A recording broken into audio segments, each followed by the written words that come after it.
You're tuning into Black and White Sports on YouTube. The no-holds-barred truth on sports.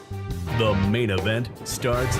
All right, Black and White Sports supporters, let's talk about ESPN's goal to rule the sports world. I hate that this is happening. I originally tuned into NFL Network because, well, it was an alternative to giving Disney and ESPN my business. NFL Network started, Rich Eisen went over there, and it was a viable, true alternative if you wanted NFL coverage. I was a person that really, really liked NFL Total Access. And then over time, the quality kept stepping down and kept stepping down. It was because the NFL didn't want to put resources into it. And now we're getting closer. And I talked about this the other day. I did a video. Scott Hansen reached an agreement with the NFL to continue to host Redzone. And of course, Rich Eisen's actual Rich Eisen show is going over to ESPN. His return to ESPN after all these years.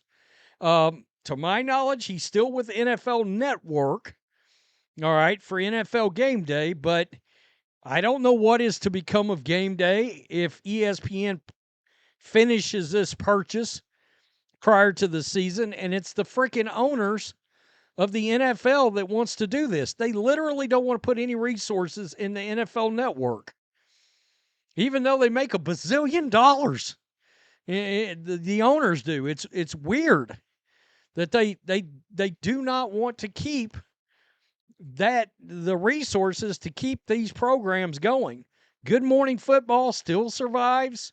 The Insiders with Rappaport and Tom Pelissero, Mike Garafolo, that's a good show. But I miss Total Access. I don't understand. How can you folks not do shows just simply using Zoom or StreamYard? Everything's over the internet. And the overhead is literally nothing outside of the salaries of the people you got employed. It's pretty wild to me. But this is getting closer to happening. I hate it because ESPN's going to have everything. NFL owners want ESPN to acquire NFL media, making the prospects of a deal being reached seem more inevitable than ever. I told you guys it's going to happen. On the latest episode of the Sports Media Podcast, Andrew Marchand said ESPN's potential acquisition of NFL media is not done yet, but it's progressing forward. According to Marchand, the deal will include NFL Network, which will include NFL Redzone, which is now in the red zone. Okay, so it's getting real close. Quote, there is optimism on both sides. Nothing is completed as of yet. If you're ESPN, you want to do that deal because you have your direct-to-consumer. So they're coming up with this. There's going to be a standalone ESPN app, finally, where you can, if you don't want to have Fubo or YouTube TV or satellite or cable, you can literally pay for just ESPN. It's going to be $30 a month. I saw a poll, I think it was Clay Travis put it up on Outkick. 98% of people said they would not be getting this direct-to-consumer app from ESPN. Because, you got to have a streaming service for other things if you want to watch other programming. So you might as well get one that's already got ESPN built into it. Fantasy is a big aspect of that. They could be the official home of fantasy football, which you can put that NFL logo on everything, and that helps. NFL Network gives you some content, even though they cut 1 million shows, but they still have good people like Ian Rappaport. Good Morning Football is not what it was, but you still have that show, and then 8 games is a big deal. So that's part of why ESPN wants it. Let's be real. They want Redzone, and they want those games. Any games. They got Monday Night Football. They want these other 8 games. and there's talk of their, it's the international games and it's the Saturday games that they're looking for later in the season, the primetime games. What is it, a double or triple header late in the year on a Saturday? ESPN's wanting those games. Good Lord. Again, I hate the idea. All I watch on ESPN is live sports, period. I turn it over when the game starts.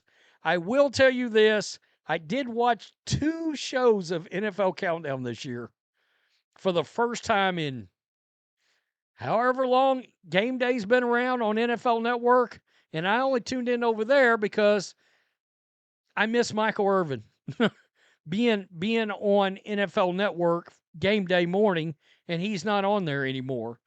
Believe it or not, Rex Ryan, Mike Greenberg, Alex Smith, it was actually pretty good. I'm not going to kid you. But I still turned it back to game day ultimately because I don't want to rely on ESPN. The NFL owners, they want to do this. They've been trying to unload NFL media for a while. It feels like a good thing for ESPN to have that further relationship with the NFL going forward. Okay, so what I was trying to get to was there's going to eventually be an international game, very likely every week. I think 16 of them a year, which means those early morning starts, right? They want those games. ESPN wants those games. ESPN and the NFL has been in talks regarding the acquisition of NFL media for more than a year. Yeah, I did my first video on it over a year ago. The talks have stopped and started several times, with recent reports estimating ESPN's potential acquisition of NFL media is believed to be as much as $2 billion.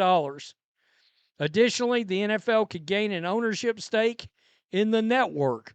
That's right, the NFL, so the owners want an ownership stake in ESPN.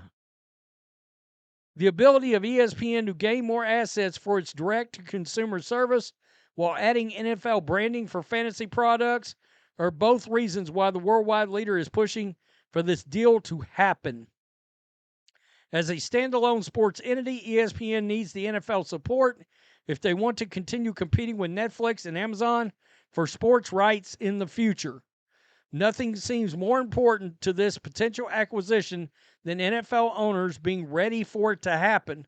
If the owners want to unload NFL media, then regardless of how many times these talks stopped and started again, the league will ultimately make sure it unloads NFL media. So it's going to happen. It's getting close to happening. If the owners want it, that's all that matters. That is all that matters in all of it. Again, I'm not a Roger Goodell fan at all. Lord knows I made plenty of videos and crushed him into dust. But he gets his marching orders from the owners. He works for the NFL owners. So, he's there as a go-between between owners, in a lot of cases. It's like politics. Kind of like banning the tush push, right? Because it'll get banned next year because they'll go to whatever team didn't vote for it and they'll say, well, look, we know you're looking to get this done. So if you vote against the tush push, we will vote yay for whatever you need done as a franchise, just like politics. You ever watch The West Wing? Some of that's pretty accurate in there. It's nothing but a bunch of deal making behind the scenes. Corrupt. Tell me what you think. Peace. I'm out. Till next time. Thanks for watching the show. Be sure to like, comment, and subscribe. Be sure to tune in next time on Black and White Sports.